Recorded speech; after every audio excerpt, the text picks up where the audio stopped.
احزاب، یہ جنگ بھی جو ہوئی ہے خندق، مشرکین کے ساتھ لڑائی ہوئی دشمنوں کے ساتھ. ایک بات میں آپ کو بتاؤں، پہلے بھی میں نے عرض کیا ہے، حضور پاک صلی اللہ تعالیٰ علیہ وسلم اور ان کے صحابہ مکہ والوں کو چھیڑ چھیڑ کر کے لڑنے کے لیے جاتے تھے یا مکہ والے لڑنے کی تیاریاں کیا کرتے تھے؟ الزام ہے نا آج بہت سارے لوگ کہ یہ جنگیں کرتے تھے. اس کی میں ایک وجہ بتاتا ہوں آپ کو. آپ اگر سینس رکھتے ہیں، تھوڑی بہت عقل رکھتے ہیں تو خود سمجھ لیں گے. اگر ہبلی، اللہ نہ کرے، ہبلی شہر ہے اور بیلگام شہر ہے، دو بڑے شہر ہیں، دونوں شہر کے کچھ لوگوں کے درمیان لڑائی ہو گئی یا کچھ معاملات ہو گئے. ہبلی کے آس پاس میں اگر لڑائی ہوئی ہے تو آپ کیا کہیں گے اس چیز کو؟ عقل والے سمجھتے ہیں بیلگام والے لڑنے آئے تھے یا ہبلی والے گئے تھے؟ وہ لوگ 100 کلومیٹر دور سے سفر کر کے یہاں آئے ہیں، اسی لیے قریب میں لڑائی ہوئی. اور اگر اس شہر کے قریب میں لڑائی ہوتی تو آپ پر الزام ہوتا کہ آپ گئے تھے لڑنے کے لیے. بات صحیح ہے. اب جتنی بھی جنگیں آپ دیکھیں گے، جنگ بدر، جنگ احد، جنگ خندق، یہ سب مدینے کے آس پاس ہوئی ہیں. اس کا مطلب یہ ہے کہ صحابہ نہیں جاتے تھے، مکہ والے لڑنے کے لیے آتے تھے. کیڑے کم تھوڑی نہ تھے، مار کھاتے تھے، مرتے تھے، پھر آتے تھے. حضور پاک صلی اللہ تعالیٰ علیہ وسلم اور صحابہ کو چھیڑنا ان کی عادت تھی. جنگ خندق بھی جو ہوئی ہے وہ کہاں ہوئی؟ مکہ میں نہیں ہوئی، مدینے کے آس پاس. مدینے سے صرف 5 کلومیٹر کا فاصلہ ہے. یہ مکہ والے پوری تیاری کر کے 12,000 لوگوں کو جمع کر کے لائے تھے. اتنا بڑا لشکر کہ جنگ احد کے بعد یہ تیسری جنگ تھی. ان کا حوصلہ تھوڑا بڑھ گیا تھا، مدینے والوں کو ماریں گے. اور مدینے میں رسول کریم صلی اللہ تعالیٰ علیہ وسلم کے ساتھ جو صحابہ، اس وقت بھی فاقے کا عالم تھا، ابھی پورے اسٹیبلش نہیں ہے. اور یہ جو جنگ لڑی گئی ہے وہ ایک الگ ٹیکنک سے لڑی گئی تھی. حضرت سلمان فارسی رضی اللہ تعالیٰ عنہ صحابی رسول، وہ فارس کے رہنے والے تھے. وہاں جو جنگیں لڑی جاتی تھی، 2 جماعتوں کے بیچ میں ایک گڑھا کھود دیا جاتا تھا، خندق. عرب والوں کو یہ طریقہ معلوم نہیں تھا. حضرت سلمان فارسی نے حضور اکرم صلی اللہ علیہ وسلم کی بارگاہ میں مشورتاً عرض کیا کہ مشرکین مکہ اگر آئیں گے تو ایسا ہے کہ مدینے میں داخل ہونے کا ایک ہی بڑا راستہ ہے جس سے پوری فوج جا سکتی ہے، باقی سب چھوٹے چھوٹے راستے. اس بڑے راستے کے باہر ہم لوگ ایک بڑی خندق کھود دیتے ہیں تاکہ وہ آئیں تو مدینے شہر کے اندر نہ آئیں، کیونکہ شہر میں اگر لڑائی ہوگی تو گھر ٹوٹیں گے، بستیاں اجڑیں گی، دکان برباد ہوں گے، بہت کچھ ہو جائے گا. اس لیے ان کو شہر کے باہر ہی گھیر دیتے ہیں. حضور نے ان کا مشورہ پسند کیا اور خندق کھودی گئی. تقریباً 1 مہینے تک کھودی گئی تھی اور وہ کافی بڑی خندق. عرب کا تیز دوڑنے والا اچھی نسل کا گھوڑا بھی چھلانگ لگا کر اس خندق کو پار نہیں کر سکتا تھا، اتنی چوڑی تھی وہ خندق. اس خندق کو کھودنے میں خود میرے آقا صلی اللہ تعالیٰ علیہ وسلم نے اپنے ہاتھ میں کلہاڑی اٹھائی ہے. اور یہ وہ دور تھا جب صحابہ بھوک کی شدت کی وجہ سے پیٹ پر پتھر باندھتے تھے. حضرت ابو ہریرہ فرماتے ہیں، نہیں بلکہ دوسرے صحابہ اکرام سے یہ روایت ہے کہ حضور پاک صلی اللہ تعالیٰ علیہ وسلم اس وقت اپنا جبہ اٹھا کر دکھاتے ہیں تو آپ کے پیٹ پر 2 پتھر بندھے ہوئے تھے. یہ پتھر کیوں باندھتے تھے اس وقت؟ کہ مضبوط ایک کپڑے سے پتھر باندھ دیے جاتے تھے تاکہ بھوک پریشان نہ کرے. پیٹ اگر خالی چھوڑ دیا جائے تو بار بار بھوک لگتی ہے، اور اس پیٹ کو ٹائٹ باندھ دیا جائے تو بھوک کم لگتی. یہ عربوں کا طریقہ تھا، پیٹ پر پٹا باندھ لیتے تھے. حضور اکرم صلی اللہ تعالیٰ علیہ وسلم اس وقت پتھر باندھے رہتے تھے کہ بھوک پریشان نہ کرے. اور خندق جو کھودی گئی ہے انہی فاقہ کشی کے عالم میں کھودی گئی ہے. پھر اس کے بعد مشرکین جب آئے تو وہ دیکھ کر کے حیرت میں رہ گئے، یہ کیا طریقہ ہے؟ ہم کو شہر میں داخل ہونے نہیں دیا جا رہا ہے، یا مطلب یہ چیز نہیں تھی ان کے لیے. خندق کے اس طرف کھڑے ہو گئے. جنگ شروع نہیں ہوئی. اس میں 3 بڑی جماعتیں تھیں، قبیلہ بنو غطفان اور قریش، اور پھر ایک نجد کا ایک قبیلہ تھا. بڑے بڑے 3 قبیلے اس میں آئے تھے جنگ کرنے کے لیے. حضور پاک صلی اللہ تعالیٰ علیہ وسلم اور ان کے صحابہ، آزمائش میں آپ کو بتاؤں کیسی تھی. مدینے والے اس وقت جتنے تھے سب کے ساتھ میرے آقا صلی اللہ علیہ وسلم نے ایگریمنٹ کیا تھا، جو یہودی ہیں عیسائی ہیں سب کے ساتھ، کہ حملہ مدینے پر ہو رہا ہے، لہٰذا ہم ساتھ مل کر کے لڑیں گے، شہر کی حفاظت ضروری ہے. یہودی جو تھے اس میں بنو نذیر ایک قبیلہ ہے اور بنو قریظہ، یہ 2 قبیلے تھے. بنو نزیر کے ساتھ بھی حضور صلی اللہ علیہ وسلم نے معاہدہ کیا تھا، مکہ والوں کے خلاف ہم سب مل کے لڑیں گے، کیونکہ نقصان ہوگا تو تمہارا بھی ہوگا ہمارا بھی ہوگا مدینے پر. تو سب کا اس بات پر ایگریمنٹ تھا. لیکن آپ کو میں بتاؤں، جب لڑائی کے لیے آئے تو طے یہی پایا تھا کہ وہ مدینے کے جتنے یہودی اور عیسائی ہیں وہ بھی حضور کے ساتھ کھڑے رہیں گے. لیکن ان ظالموں نے کیا کیا، حضور اکرم صلی اللہ تعالیٰ علیہ وسلم کے ساتھ آئے نہیں میدان میں، چند اپنے لوگوں کو بھیجا اور اپنے سارے قلعے میں یہودی بیٹھ کر میٹنگ کرنے لگے اور حضور پاک کی ساری تیاریوں کی خبریں مکہ کے کافروں کو دینے لگے. مشرکین یہ دھوکے باز تھے، حضور پاک صلی اللہ علیہ وسلم کی ساری خبریں مکہ والوں کو پہنچانے لگے. انہوں نے دھوکہ دیا، خدا کیا، غش کیا، یہ ساری چیزیں ہوئی. اب جو حضور کے ساتھ تھے اس میں کچھ منافقین بھی آئے ہوئے تھے اور وہ موسم کی سختیاں دیکھنے لگے. ایسی ہوائیں تیز چلی کہ لوگوں کا کھڑا ہونا مشکل تھا وہاں. ہنالک ابتلی المؤمنون وزلزلوا زلزالا شدیدا، اللہ فرماتا ہے یہ وہ جگہ تھی جب مومنوں کو آزمایا گیا اور انہیں بہت اچھی طرح سے ہلا دیا گیا تھا. وَإِذْ يَقُولُ الْمُنَافِقُونَ، اور اس دن منافق یہ کہہ رہے تھے، کیا کہہ رہے تھے؟ ارے ہمارے گھر میں عورتیں خالی ہو گئی ہیں، چھت اڑ گئی ہیں اور ہم کو جانا ہے مدینے میں. یہ کہہ کر کے حضور کو چھوڑ کر چلے گئے. جو جماعت میں یہ وہ لوگ تھے جو مسلمان نظر آتے تھے، حضور کے ساتھ نماز بھی پڑھتے تھے، ان کا سب مسلمانوں کے ساتھ چلتا تھا. لیکن جب حالات سخت ہو گئے بھاگ گئے. وہ ایک ہی لاٹھی سے بھاگنے والے لوگ سب مدینہ میں بھاگ کر کے چلے گئے. اور میدان میں کون بچے؟ وہی صحابہ جو نبی پاک صلی اللہ تعالیٰ علیہ وسلم کے لیے اپنی جان بھی قربان کرنے کے لیے حاضر رہا کرتے تھے. وہ عاشقین کی جماعت کھڑی رہ گئی، اس میں چند لوگ تھے.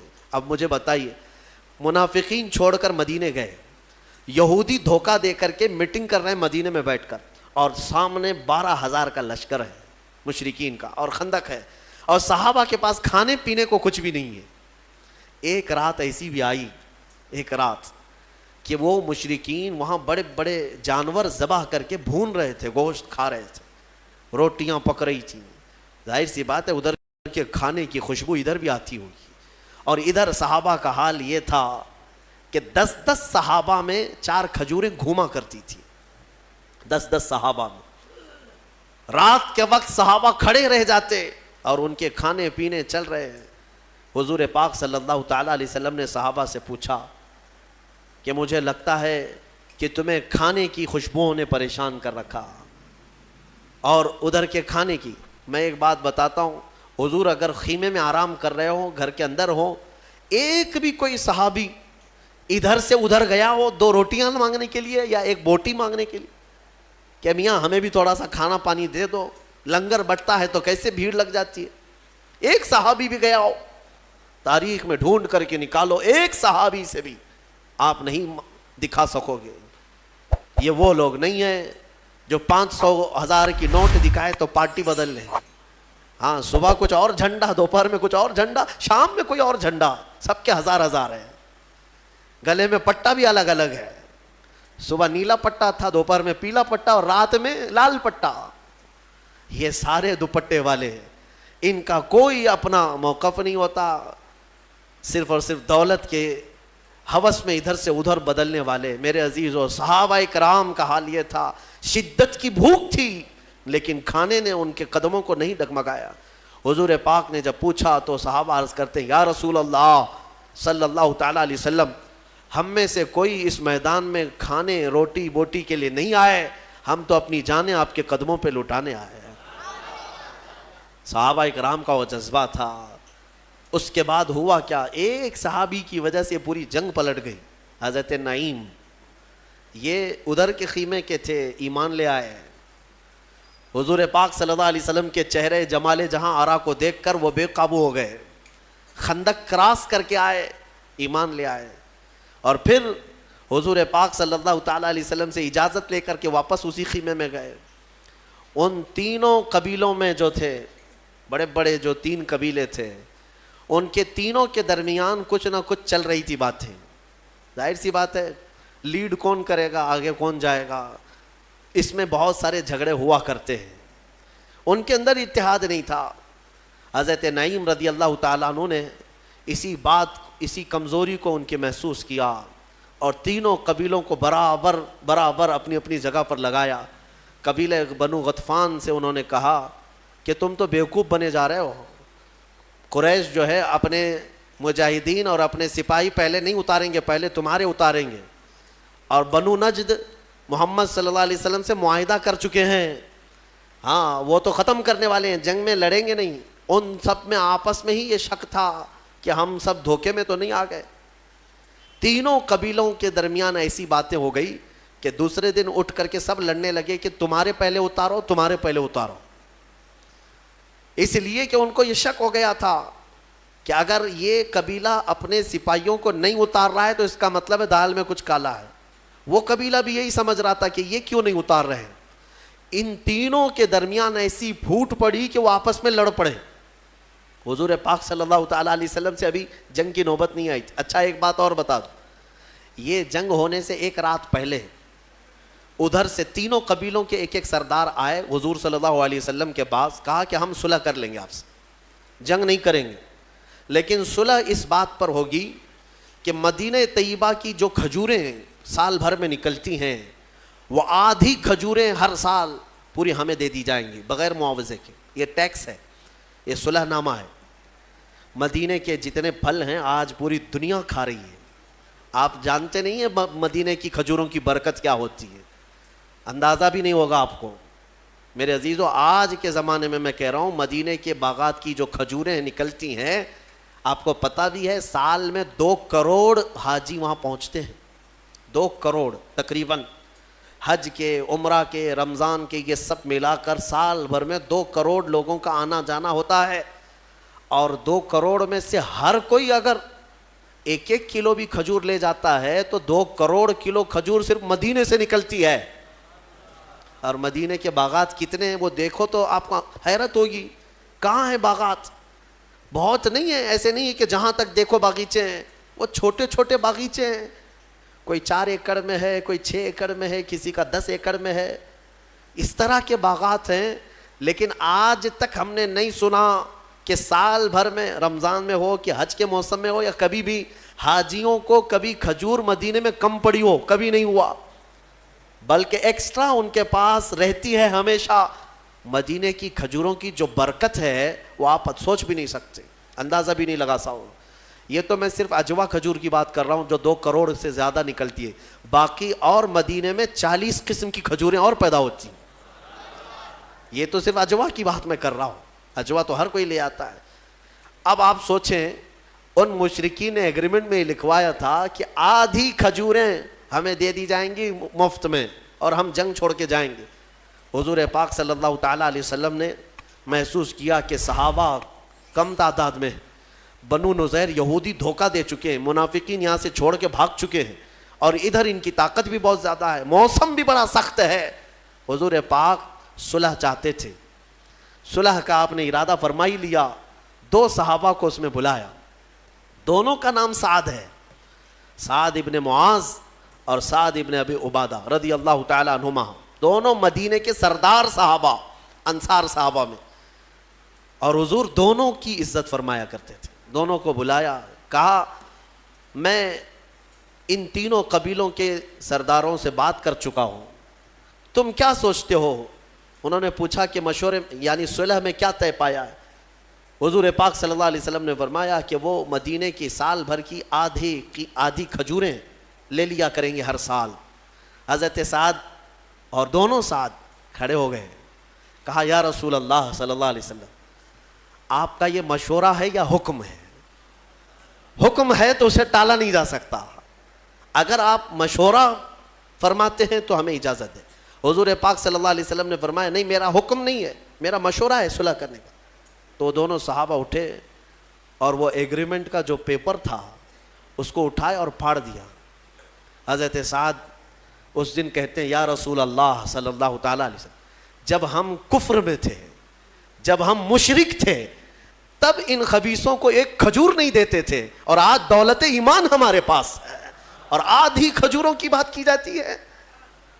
یعنی مدینے کے آدھے، ہم زمانے کفر میں ایک کھجور نہیں دیتے تھے، اور آج دولت ایمان ہمارے پاس ہے اور رسول پاک صلی اللہ علیہ وسلم کی سربراہی ہمارے ساتھ ہے، تو پھر آدھی کھجوریں دینا وہ بھی ان لوگوں کے لیے کیا معنی رکھتا ہے؟ انہوں نے پھاڑ دیا. میرے آقا مسکرائے ان کی بات پر.